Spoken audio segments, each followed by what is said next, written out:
চব্বিশের আওয়ামী লীগ সরকার বিরোধী আন্দোলনকে কেন্দ্র করে সরকার পতনের পরে যত মামলা হয়েছে সেই মামলাগুলো থেকে মিথ্যা মামলার যে ফিরিস্তি উঠে আসছে সেগুলো রীতিমতো হাস্যকর পর্যায়ে চলে যাচ্ছে। বহু মিথ্যা মামলার নজির দেখছি, এমনকি শেখ হাসিনার বিরুদ্ধে যে সকল মামলা হয়েছে সেগুলো সেগুলোর অনেকগুলো কীরকম লেভেলের মিথ্যা সেগুলো যখন আমরা জানছি তখন কিন্তু শেখ হাসিনার বিরুদ্ধে অরিজিনাল যে অভিযোগগুলো সেই অভিযোগগুলোও হাস্যকর পরিণতির দিকে চলে যেতে পারে। এবার যেটা বেরিয়ে আসলো আর একটা বড় ঘটনা, সেটা হচ্ছে যে স্ত্রীর মৃত্যু, ভুয়া মৃত্যু দেখিয়ে জুলাই হত্যা মামলা, সেই মামলায় শেখ হাসিনা আসামি। এবং আরও মজার ব্যাপার হচ্ছে, এক ব্যক্তি নিজের স্ত্রী হিসেবে যাকে দাবি করেছেন এবং সেই স্ত্রী জুলাই আন্দোলনে নিহত হয়েছেন দাবি করেছেন, সেই নারীকে ওই ব্যক্তি চেনেনি না। অর্থাৎ একজন অপরিচিত নারীকে স্ত্রী সাজিয়ে তার মৃত্যু ঘটিয়ে মিথ্যা মামলা সাজিয়ে শেখ হাসিনাকে 1 নাম্বার আসামি বানিয়েছেন। এগুলোর কি খুব দরকার ছিল? এরকম বুদ্ধি প্রফেসর ইউনূস সরকারের মেটিকুলাস প্ল্যানের মধ্যে ছিল? মেটিকুলাস প্ল্যান তো একটা অসাধারণ প্ল্যান হওয়ার কথা, কিন্তু সেই প্ল্যানের বাস্তবায়নে এসে এরকম নির্বুদ্ধিতা যদি করে থাকেন, তারা কি ভেবেছিলেন যে তাদের সরকারই আজীবন ক্ষমতায় থাকবে এবং এই খবরগুলো বেরোবে না, জনগণ জানতে পারবে না? শেখ হাসিনার বিরুদ্ধে আসল যে অভিযোগগুলোর ভিত্তি রয়েছে, যে অভিযোগগুলো অনেকেই, বেশিরভাগ মানুষই মনে করে যে এই অভিযোগগুলো অন্তত তার বিরুদ্ধে করা যায়, সেগুলোও তো হাস্যকর পর্যায়ে নিয়ে যাচ্ছে প্রফেসর ইউনূস সরকার এবং তার গং এবং তার সাঙ্গপাঙ্গরা। চলুন ঢাকার মোহাম্মদপুরের এই চাঞ্চল্যকর খবরটা একটু জেনে দেখি যে এই মেটিকুলাস ভণ্ড প্রফেসর ইউনূসের সাকরেদ ছাত্র নাকি আসিফ নজরুলের চেলা। থাকবেন পলিটিক্স টিভির নিয়মিত আয়োজনে।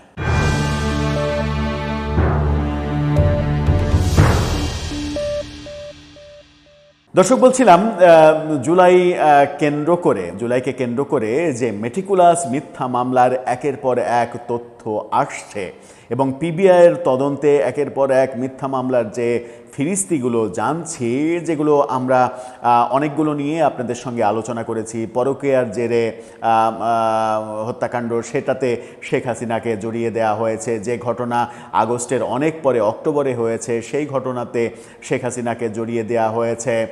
পাওনাদারের টাকা যেন শোধ করতে না হয়, সেই মামলায় শেখ হাসিনাকে জড়িয়ে দেওয়া হয়েছে। জুলাইয়ের নিজের 16 বছরের কিশোরকে জুলাই যোদ্ধা বানিয়ে, এরকম বহু নজির আমরা দেখছি একের পর এক বেরিয়ে আসছে। এবার যেটা আসলো সেটা রীতিমতো হাস্যকর। এই খবরটা দেখে নিন, বিডি নিউজ 24 এই খবরটা দিচ্ছে। তারা বলছে, জুলাইয়ে গুলিতে স্ত্রী নিহতের ভুয়া মামলা, হাসিনা সহ সব আসামিকে অব্যাহতির সুপারিশ। অর্থাৎ পুরো মামলাটাই মিথ্যা, হাসিনা সহ সব আসামিকে অব্যাহতি দেওয়ার সুপারিশ করেছে পুলিশ। বলা হচ্ছে, বাদী ফাতেমা নামের কাউকে চেনেন না, ফাতেমা যাকে স্ত্রী দাবি করছেন তাকে চেনেনই না।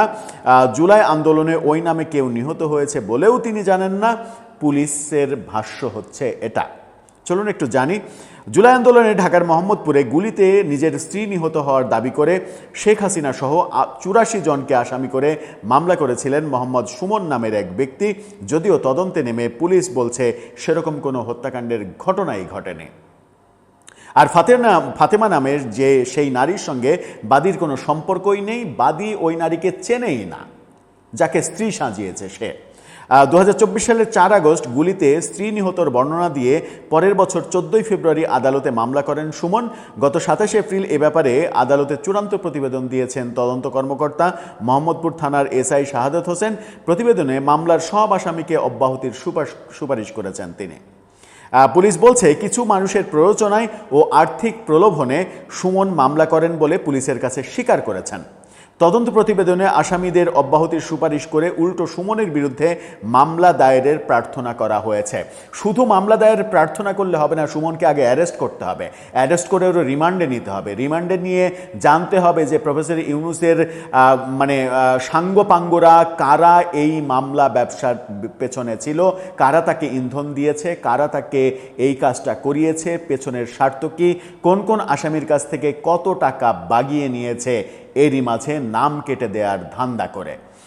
সুমনের করা মামলায় আসামি করা হয় শেখ হাসিনা, আসাদুজ্জামান খান কামাল, ওবায়দুল কাদের, জ্বালানি প্রতিমন্ত্রী নসরুল হামিদ বিপু, সাবেক আইজিপি আবদুল্লাহ আল মামুন, সাবেক ডিএমপি কমিশনার হাবিবুর রহমান, অতিরিক্ত উপ মহাপরিদর্শক পুলিশের হারুনুর রশিদ, সাবেক অতিরিক্ত যুগ্ম কমিশনার বিপ্লব কুমার সহ 84 জনকে।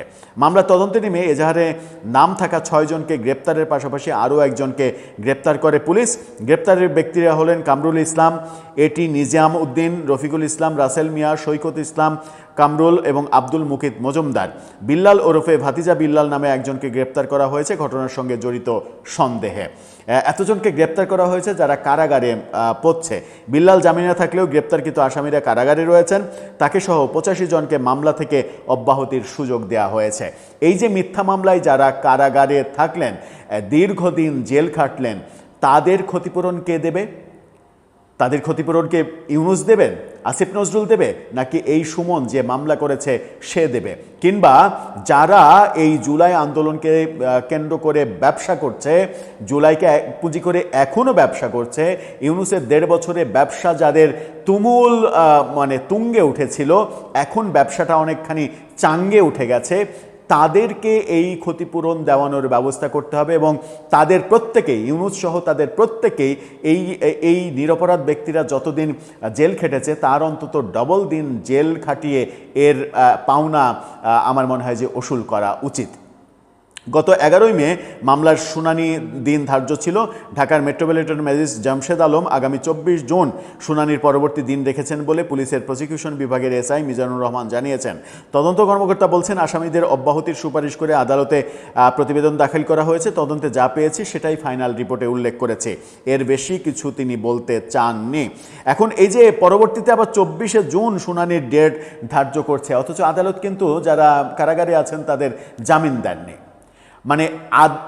আদালতেরও তো একটা মানবিক ব্যাপার রয়েছে যে এই মানুষগুলো মিথ্যা মামলায় জেল খাটছে, তাদেরকে জামিন দিয়ে মুক্ত করার উদ্যোগ প্রথমে নেওয়া উচিত।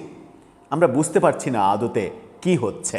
এই যে মামলাবাজি, সারা দেশে হাজার হাজার মামলা, লক্ষ লক্ষ আসামি, এবং এখনও কারাগারে হাজার হাজার মানুষ যারা বিনা অপরাধে কারাগারে রয়েছে, যাদের মামলার বেশিরভাগ মামলারই কোনো ফাইনাল প্রতিবেদন পর্যন্ত দেয়া হয়নি, তাদেরকে কারাগারে রেখে এইভাবে অমানবিক মানসিক এবং শারীরিক যে নির্যাতন হচ্ছে তাদের উপরে, সেগুলো কি কোনো সভ্য দেশে গ্রহণযোগ্য? দর্শক, আপনার কাছে কি মনে হয়? এই ব্যবসা এই ব্যবসার খবর আর কতটা প্রকাশ হলে মনে হবে যে জুলাইকে নিয়ে সত্যিকার অর্থে ইউনূস গং একটা বড় ব্যবসা ফেঁদে বসেছিলেন? আপনার মতামত জানিয়ে লিখতে পারেন আমাদের কমেন্ট বক্সে।